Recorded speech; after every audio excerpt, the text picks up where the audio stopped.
Okay, I want to go ahead and redo the example that I did. The video was a little chopped up in different places, so I want to go ahead and redo the TMP calculation. I'm going to use a different example, so the more examples you see, probably the better you will get with understanding how to do it in your market. I've done it in a couple different ways using different markets, but what I want to do today is actually talk about if I was going to set up a hot dog stand. I would need to know who my target market is based on people who would buy hot dogs from a hot dog stand. And so we start off with our total market potential. Okay, what do you think our total market potential would look like? Just give me an example, right? There's many ways we could do this, but say we're going to have this in Ashland. Population Ashland. Okay, so we're going to start with a population, okay, and then times what?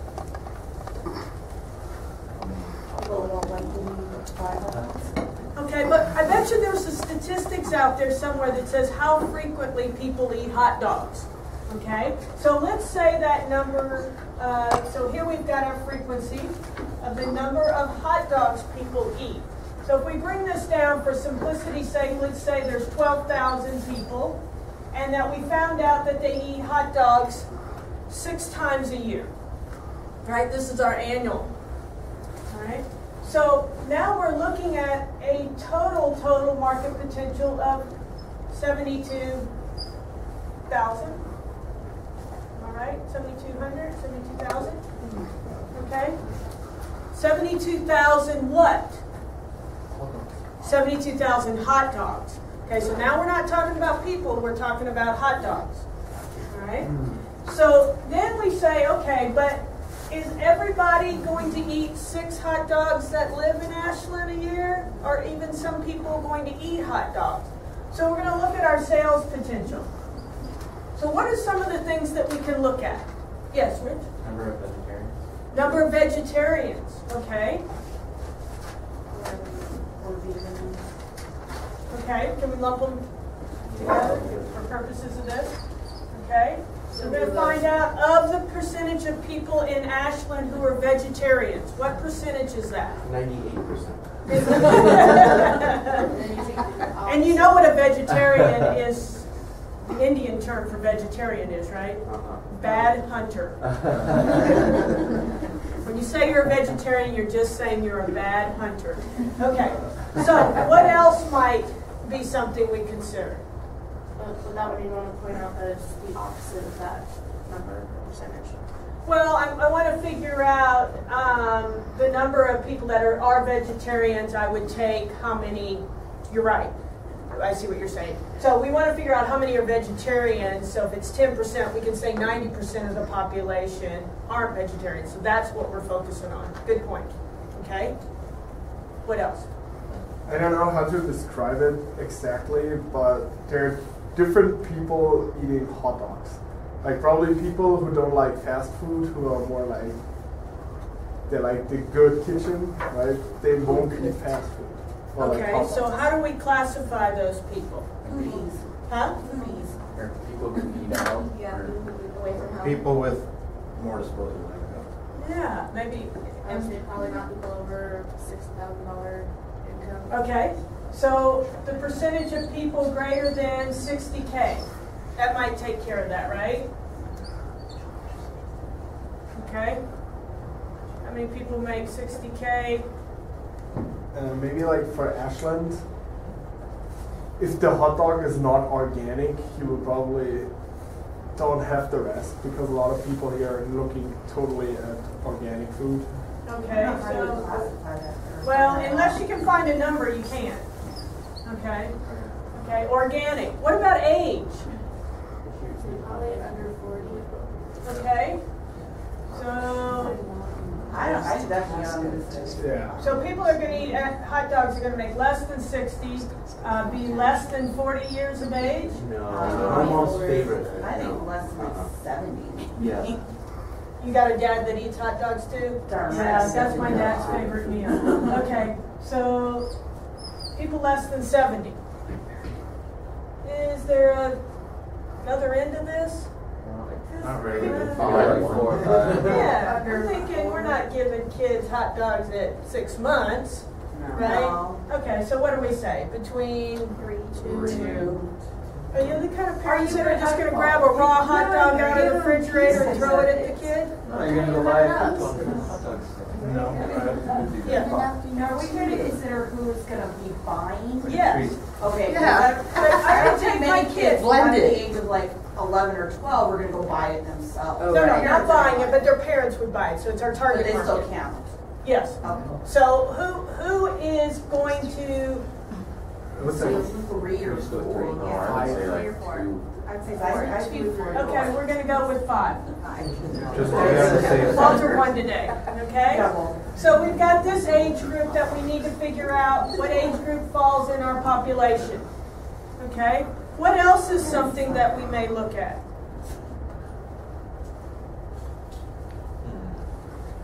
Number of picnics per year? What's that? Number of picnics per year? Number of. Picnics? Well, you're probably not going to go to a hot dog stand and buy the hot dogs and take them to the picnic. But what about, is there a number of percentage of people in general eat hot dogs? Probably. Okay, so the number of people that eat hot dogs. Maybe that's something that we can find out in the stuff. I mean, so narrow it down right away. Number of people that eat hot dogs. If we're talking about number of people that eat hot dogs, we don't necessarily need to look at this because we could have a vegetarian hot dog. We don't know that we're not serving vegetarian hot dogs. So if you're not, then this would come out. I mean, if you are selling vegetarian hot dogs, this piece would come out. Okay. So we look at all these things and say we multiply everything out, and we come up with this number here equaling, let's say, for simplicity's sake, let's say we come up with 12,000. 12,000 hot dogs I'm going to sell. A day? No, in the year. This is all annual. Okay? So I look at that and say 12,000 hot dogs. I've got one person working the stand. Our freezer's only so big. I can only make so many hot dogs in a minute. I'm looking at what? I'm looking at my capacity, right? All right. Just generally thinking, because remember the capacity goes over here where? Where are we going to see our capacity actually worked out? Operation. Yeah, this is going to go in our operations section. Okay, but we're going to have a pretty good idea because if this was 12 million, we'd know right away we had an issue. Okay, so that's why you're going to go back and do these numbers after we actually look at capacity. Okay, so capacity, could we do 1,000 hot dogs a month?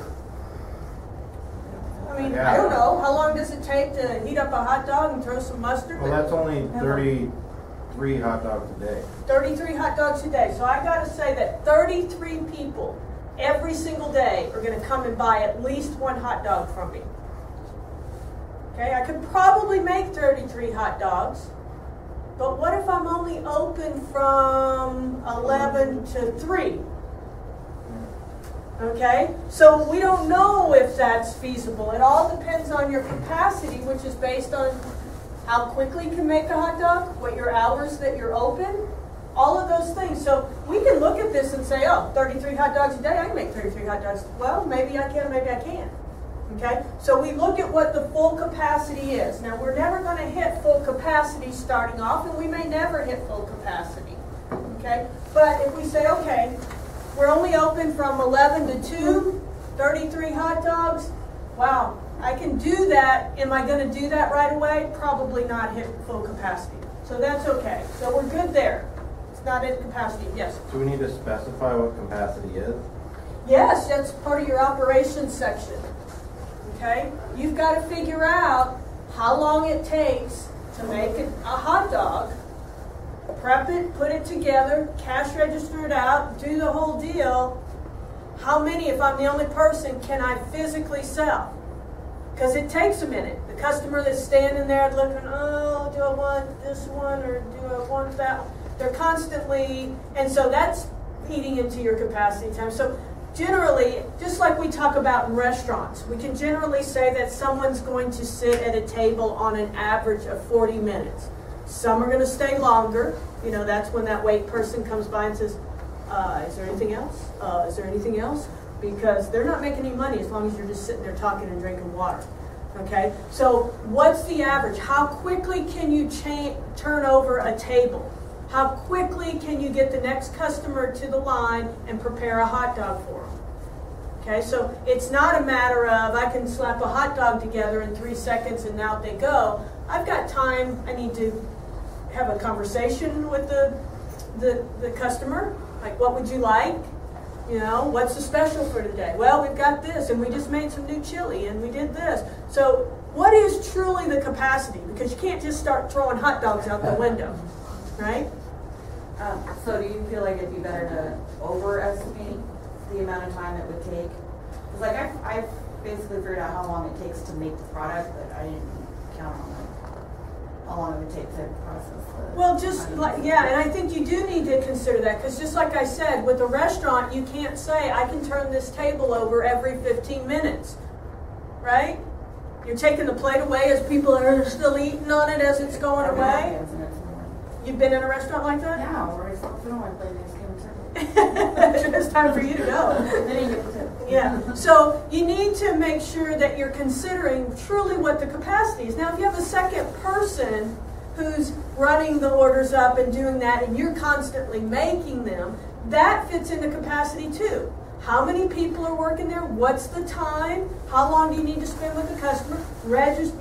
Filling out what time frame are you open?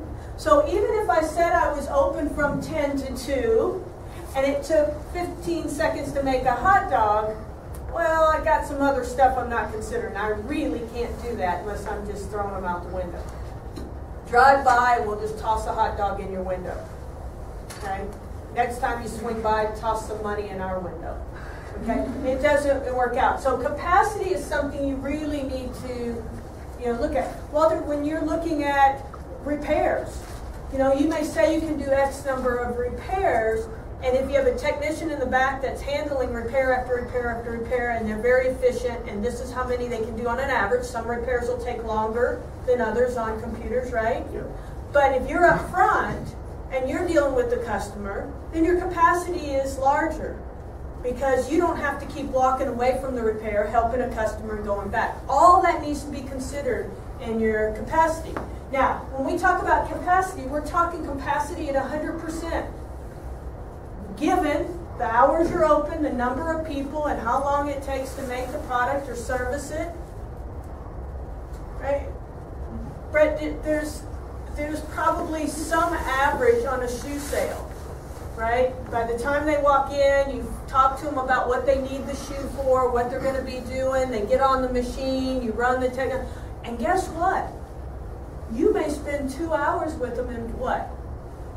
They don't buy the shoe. Yeah.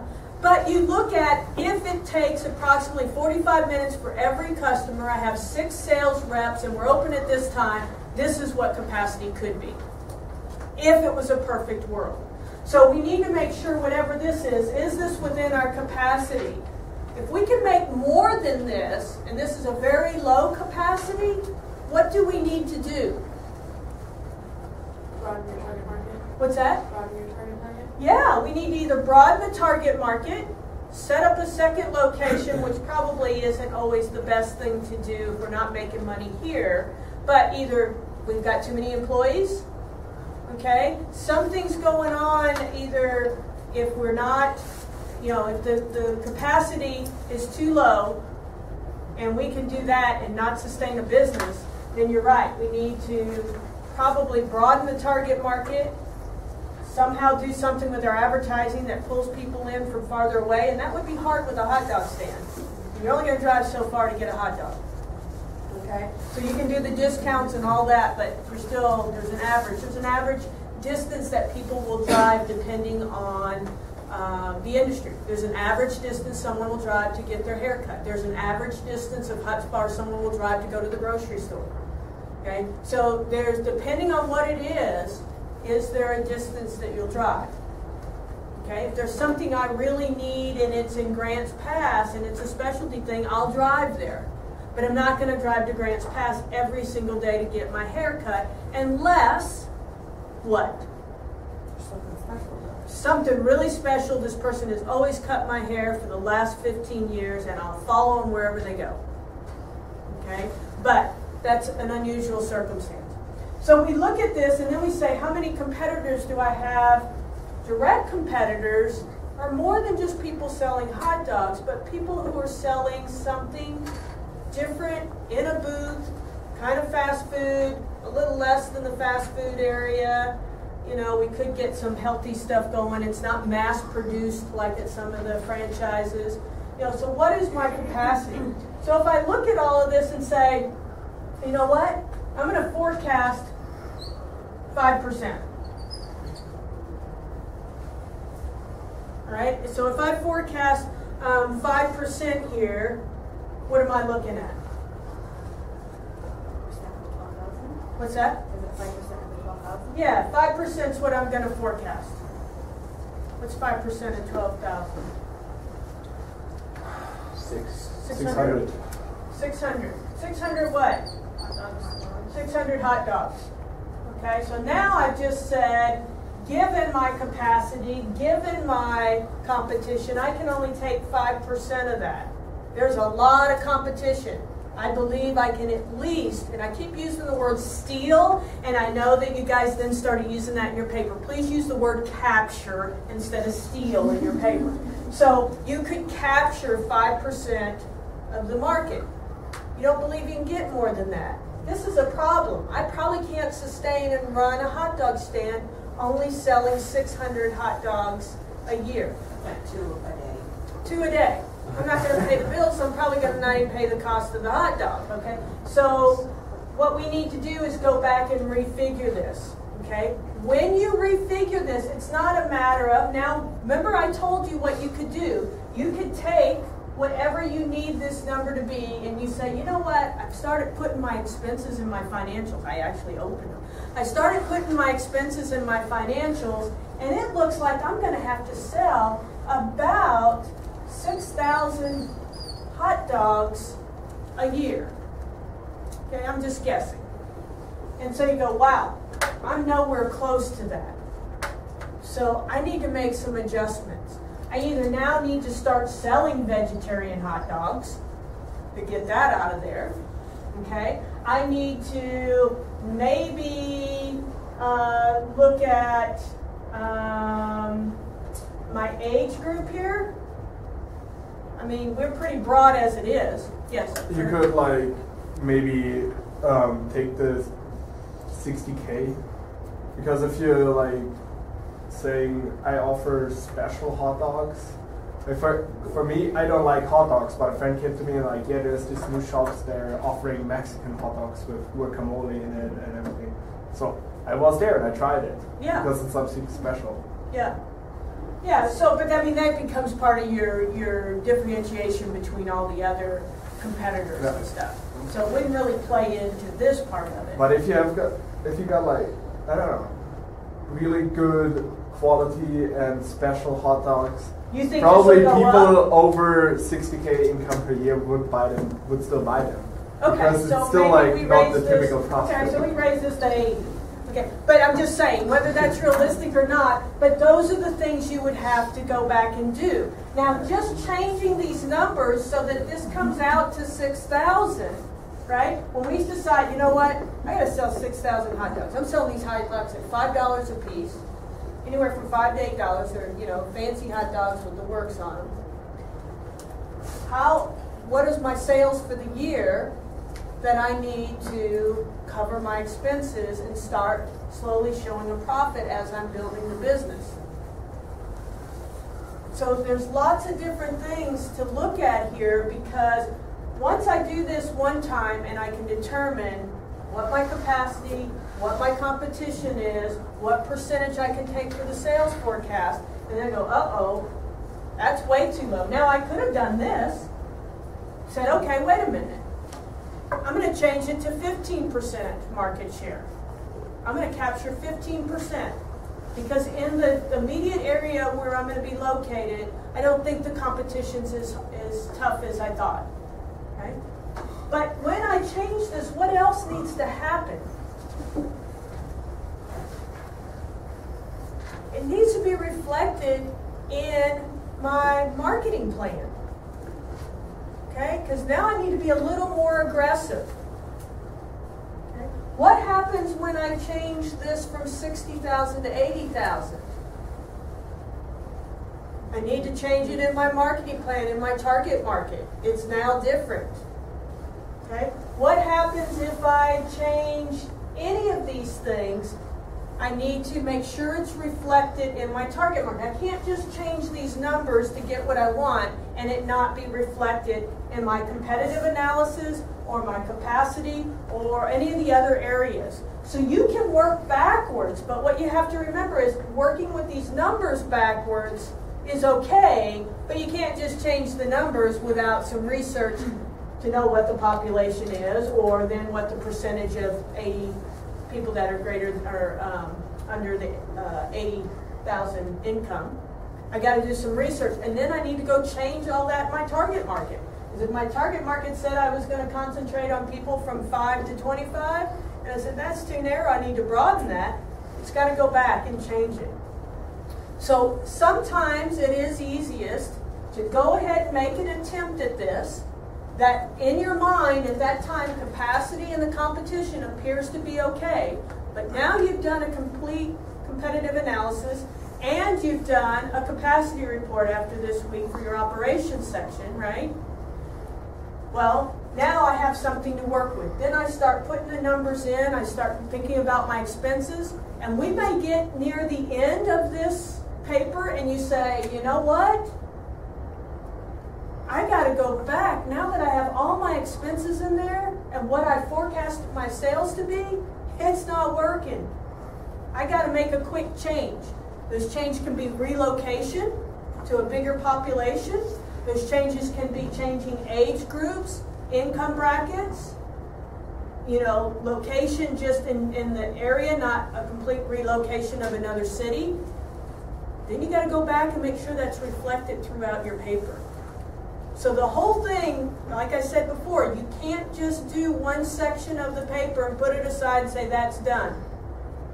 I think you discovered that we're constantly moving. So all we're doing is making attempts. But remember, this sales forecast is strictly a projection of what you believe you can do based on the research, based on your target market, based on your marketing plan, based on your competitive analysis. Okay?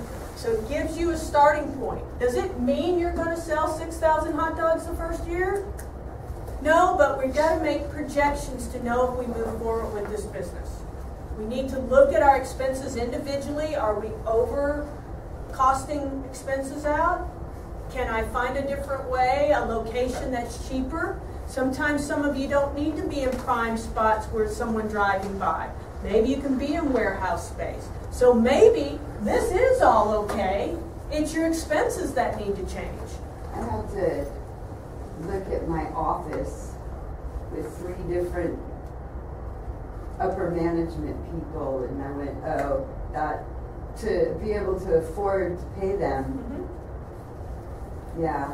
And so I think all of you are gonna have a little shock with that, because the number of employees that you put in for your management, I'm going, oh yeah, let's wait till we get to expenses. Those employees will start just falling off. Okay, so I'll let you determine that. But that's another thing. Maybe all of this is appropriate, but you just got your expenses are too high. You don't want to reduce your expenses in the quality of the products you buy or the materials you buy or your service, but maybe you can go without 6 tablets for everybody, or maybe you can find a better deal on your internet connection, or maybe your rent's too high, or maybe you can actually get some equipment that's used but still in good shape. Okay, so it could be a different angle. So it's not set in stone. Everybody wants me to put these numbers in for them and there you go and you're set to go. The whole plan is one piece, and it all needs to be related to each other. Okay? So again, number of things can change. Once you get this, first we said 5%. Okay, what is it an easy enough fix? I just say 15%? Did I underestimate how much of the market I could capture? I'm going to be unique enough. We talked about gourmet hot dogs or Mexican hot dogs or whatever it might be. Maybe I really can capture 15%. Maybe it was just a change right here and I need to go back and represent that in my marketing plan. So it could be a change there, but it could also be a change anywhere here, or it could be totally isolated from this and you've underestimated your capacity, or overestimated your capacity, overestimated your expenses, or underestimated your expenses. But you got to look at it as a whole project together. It's not, there's my industry, there's my market plan, and hence the word capstone. You took marketing class in isolation, you took accounting class in isolation, you took operations in isolation. That's what the capstone's about, the culminating of all of those different areas of business, bringing them together to make them work. Because business does not work in an isolation. It does not work. The marketing department doesn't sit over there and never talk to accounting or production or any of those things. And so that's what you need to make sure. So this is the time, as seniors getting ready to graduate with your business degree, the time for you to understand how all those pieces fit. Even if you're just going to be in the marketing department, you still have to understand all the other areas to understand why either you're not getting what you need, or there's a reason going on, or there's other things to consider. Okay? So I hope that part helps with the TMP. Also, don't forget, online there are some examples of students' papers that they've done the TMP, I believe, in a way that's pretty self-explanatory. So you can also look at those for some reviews. Okay?